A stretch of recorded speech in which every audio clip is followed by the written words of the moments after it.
মাত্র ৪,০০০ টাকার ব্যাগের দাম ধরা হয়েছে ৩৪,৪০০ টাকা। দামি ব্র্যান্ডের নাম লেখা থাকলেও দেওয়া হয়েছে নিম্নমানের ব্যাগ, লোগো লাগানো হয়েছে আলাদাভাবে।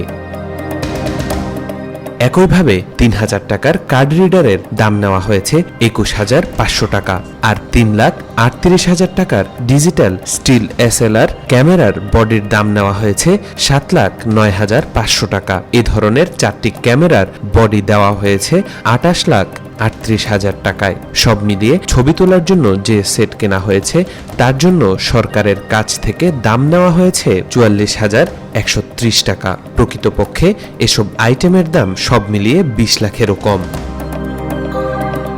অবিশ্বাস্য হলেও এমন হরিলুটের ঘটনা ঘটেছে জাতীয় সংসদে, যেখানে প্রায় প্রতিদিন দুর্নীতি, লুটপাটের বিরুদ্ধে কথা বলা হয়। জাতীয় সংসদের অধিবেশনের সময় ছবি তোলার জন্য অবিশ্বাস্য দ্রুতগতিতে এই কেনাকাটার কাজ শেষ করা হয়েছে। ৩০ দিনের মধ্যে ক্যামেরা ও সংশ্লিষ্ট আইটেম সরবরাহের নির্দেশনা থাকলেও মাত্র ১৯ দিনের মধ্যেই সরবরাহ করা হয়। আর এই সব কিছুর নেপথ্যে থেকে তত্ত্বাবধান করেছেন সংসদ সচিবালয় থেকে সদ্য বিদায় নেওয়া সচিব কানিজ মাওলা। কাগজে কলমে সব নিয়ম রক্ষা করেই রীতিমতো হরিলুট করা হয়েছে সংসদ সচিবালয়ের প্রথম কেনাকাটায়। বিএনপি নেতৃত্বাধীন সরকার গঠনের পর এটাই সংসদ সচিবালয়ের প্রথম কেনাকাটা বলে জানিয়েছে সংসদ সচিবালয়। ১২ই মার্চ সংসদের যাত্রা হয়। সরবরাহকারী প্রতিষ্ঠানকে কেনার আদেশ দেওয়া হয় ২৫ মার্চ, আর সরবরাহ করা হয় ১৫ই এপ্রিল। সব মিলিয়ে ক্যামেরা সংশ্লিষ্ট ১২টি আইটেম কেনা হয়েছে। 4টি ক্যামেরা বডির পাশাপাশি 4টি ভিন্ন ধরনের ক্যামেরা লেন্স কেনা হয়েছে।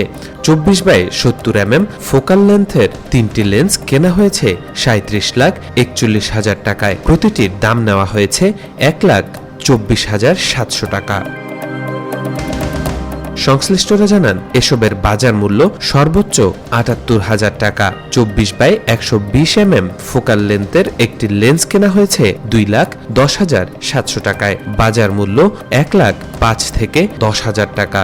১৪x২৪ ফোকাল লেন্থের একটি লেন্স কেনা হয়েছে ৪,৪৭,২০০ টাকায়। সংশ্লিষ্টদের মতে এর বাজার মূল্য সর্বোচ্চ ১,২৫,০০০ টাকা। ১০০x৪০০ এর একটি লেন্স কিনতে খরচ করা হয়েছে ৫,৭৬,২০০ টাকা।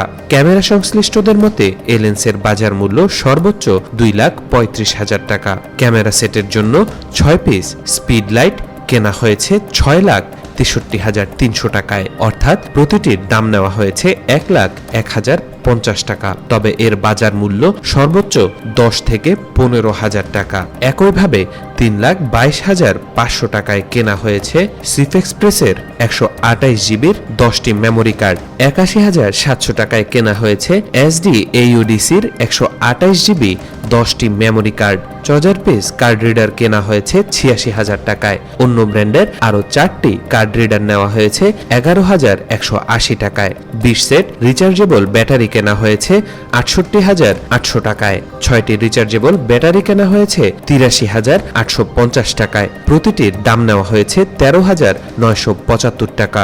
সংশ্লিষ্টদের মতে এসবের বাজার মূল্য ৯০০ থেকে ১২০০ টাকা। টেন্ডারে এগুলো জাপানিজ কোম্পানি নিক্কনের দেওয়ার কথা, কিন্তু সরবরাহ করা হয়েছে সিম্পেক্স কোম্পানির। তাওফিকুল ইসলাম, আজকাল।